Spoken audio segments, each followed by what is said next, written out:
फिर भी उसकी गरीबी दूर नहीं होती थी। उसके घर पर उसकी बूढ़ी माँ रहती थी। सोहन शिव भक्त भी था। महादेव, मैं तो आपकी इतनी प्रार्थना करता हूँ, पूजा करता हूँ, लेकिन आप तो मेरी प्रार्थना स्वीकार नहीं करते हैं।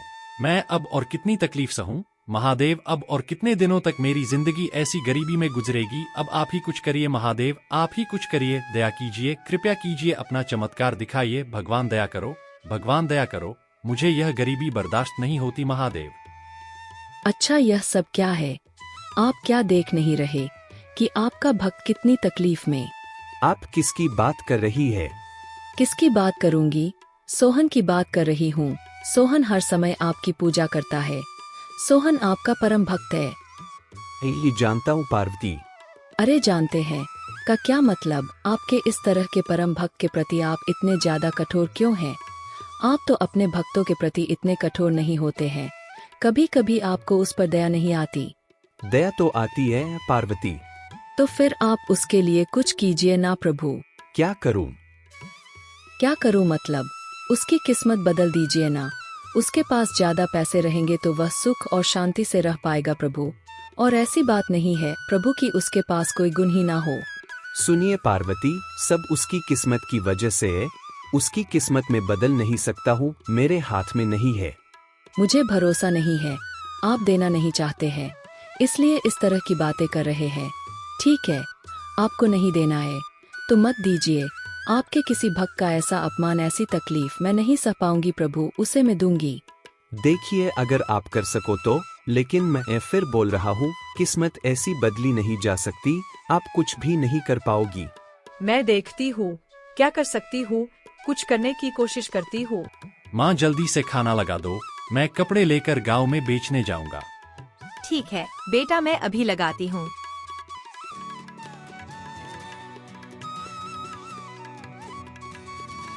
सोहन कपड़े लेकर गांव की तरफ निकल जाता है।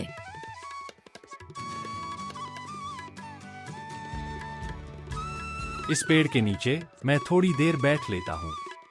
जैसे ही माँ पार्वती पैसे की पोटली गिराती है, वैसे ही सोहन की आंख लग जाती है। तभी उधर से एक गांव का चोर गुजरता है और उसकी नजर पोटली पर पड़ती है और वह पैसे की पोटली को उठाकर चल जाता है।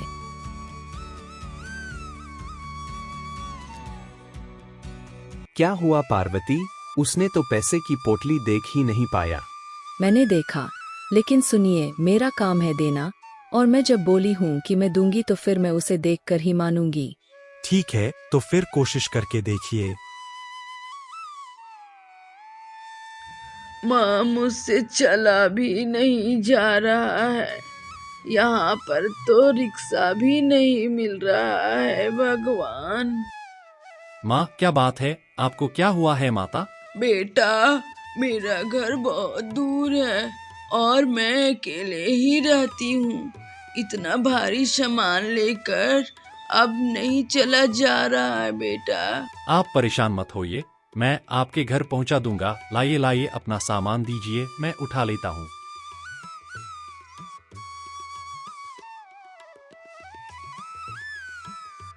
खुश रहो बेटा, खुश रहो, खुश रहो, तुम्हारा भला हो। रुक जाओ बेटा, इसे यहीं रख दो। वैसे आपका घर कहाँ है? मैं इसी मंदिर में रहती हूँ। ये लो बेटा, ये तुम रख लो। माता जी, यह क्या है? अरे, ये सोने के सिक्के हैं। इसे बेचकर तुम्हें बहुत सारे पैसे मिलेंगे। इसे संभाल कर रखना बेटा, और तुम्हें अब कभी तकलीफ नहीं होगी। समझ गया, मैं ध्यान से रखूंगा।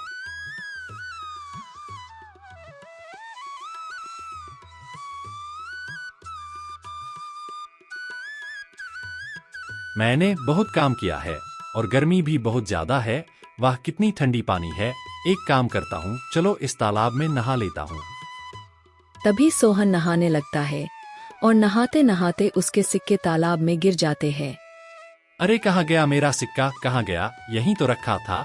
जब मैं पानी में गया वह गिर गया क्या? फूटी किस्मत मेरी, सिक्के को भी पानी में ही अभी गिरना था। मेरी किस्मत साथ नहीं देती, मैं क्या करूं? क्यों, देख लिया ना आपने, मैंने क्या बोला था। अब तो मैं उसे पैसे देकर ही रहूंगी। ठीक है, दीजिए फिर। देखिए क्या होता है। सोहन उदास होकर दुखी मन से अपनी माँ को सारी बात बताता है। क्या करोगे बेटा, जो हमारी किस्मत में नहीं है वह हमें नहीं मिल सकता। आज तुम्हारे कितने कपड़े बिक गए हैं? एक भी नहीं बिके हैं माँ। फिर सोहन खाना खाकर कपड़े बनाने में लग जाता है। क्या आप देख रहे हैं सोहन कितना मेहनत कर रहा है, रात में जागकर कपड़ा बना रहा है।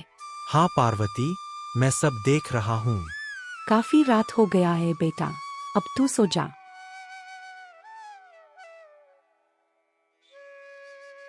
सोहन भाई, घर पर हो, बाहर आओ जरा। सोहन बेटा, बाहर देखो, इतनी सुबह सुबह तुम्हें कौन बुला रहा है? तुम कौन हो बहन? मैं तुम्हें पहचाना नहीं। मैं राधिका हूँ, लेकिन मैं आपको जानती हूँ। आप सोहन हो ना? हाँ बहन, पर आपको कैसे पता? आप मुझे नहीं पहचानोगे भाई, आपने मुझे एक बनारसी सूट बनाकर दी थी। लेकिन मुझे ये याद नहीं आ रहा कि मैंने कब किया। लेकिन मैं आपको नहीं भूली हूँ भाई, मेरे पति बहुत अच्छे हैं। उन्होंने मुझे कहा है कि उसे सूट की कीमत आपको दे दूं। यह लीजिए पैसे। बहन, इसमें तो बहुत सारे पैसे हैं। बनारसी सूट की कीमत इतनी नहीं होती। पसंदीदा सामान की कीमत नहीं होती, इसे रख लीजिए। आपको अब तकलीफ उठाकर मशीन नहीं चलाना होगा। चलती हूँ।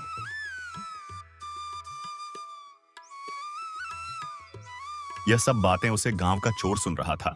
माँ देखो, कितने सारे पैसे, अब मुझे काम नहीं करना होगा। अब मैं इन पैसों से अपनी जिंदगी पूरी आराम से जीऊंगा। बेटा, हमारे पास जितना भी पैसे आ जाए, पर हमें अपने काम को नहीं छोड़ना चाहिए। रात हो जाती है और सभी कोई सो जाते हैं।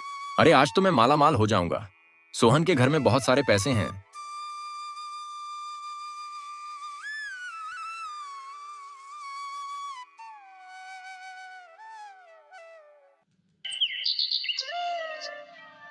अरे मेरे पैसे, मैंने तो अपने पैसे की पोटली यहीं पर रखा था। पता नहीं चोरी हो गए क्या? माँ देखो ना, मेरे पैसे लगता है चोरी हो गए हैं। जब भी पैसे मिलते हैं कोई ना कोई उसे चुरा लेता है। महादेव, यह आपकी कैसी लीला है? किस्मत जब पैसे ही नहीं रहेंगे तो मेहनत करके क्या फायदा होगा? क्या हुआ, निराश होकर बैठ गई हो, दुखी हो? हाँ प्रभु, सोहन के लिए क्या मैंने इतनी कोशिश की पर सब पानी में मिल गया, सब उसके खिलाफ हो गया। मैंने तो आपसे बोला था, आपने ही मेरी बात नहीं मानी। आपकी यह पैसे देने के चक्कर में वह आज भूखा है, उपवास है, जो भी हो, लेकिन वह आज तक कभी भूखा नहीं रहा है। बेचारा इतनी तकलीफ उठा रहा है, यही देखकर तो मैं आपसे बोली थी ना। मैं बोला था ना, उसकी किस्मत को बदलना मेरे हाथों में नहीं है। मैं समझ गई हूँ, यह सब आपकी माया है। प्रभु, आपके भक्तों की किस्मत बदलने अगर आपके हाथ में नहीं है तो किसके हाथ में है? उसके खुद के हाथों में। उसे स्वयं बहुत ज्यादा मेहनत करनी पड़ेगी, तभी तो मैं उसकी मदद कर पाऊंगा। पहले कर्म, उसके बाद फल। सोहन बहुत उदास हो जाता है और अपनी माँ से कहता है, माँ, मुझे अब कोई भी काम करने का मन नहीं करता। क्यों बेटा, क्यों तेरा मन काम करने का नहीं करता? क्या माँ, जब हाथ में पैसे ही नहीं रहते तो काम करने का क्या मतलब होता है? बेटा, तुम्हारे वो सब पैसे मेहनत के नहीं थे, इसलिए तुम्हारे हाथ में नहीं रहे। माना पैसा मेहनत के नहीं थे, पर बेईमानी के भी तो नहीं थे ना। ऐसा कहते हुए सोहन घर से बाहर निकल जाता है।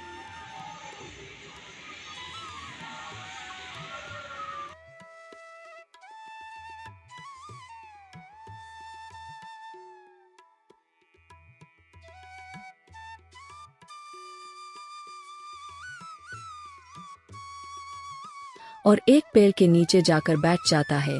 तभी पार्वती रूप बदल कर आती है। क्या हुआ, आप ऐसे क्यों बैठे हुए हैं? आपने जो पैसे दिए थे वह पैसे चोर ने चोरी करके ले गए। तो क्या हो गया? आपके हाथों का काम तो बहुत अच्छा है।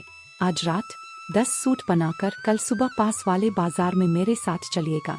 पर इससे क्या होगा बहन? अरे आप चलिए तो सही, कल सुबह मैं आपको बाजार लेकर जाऊंगी, तैयार रहना।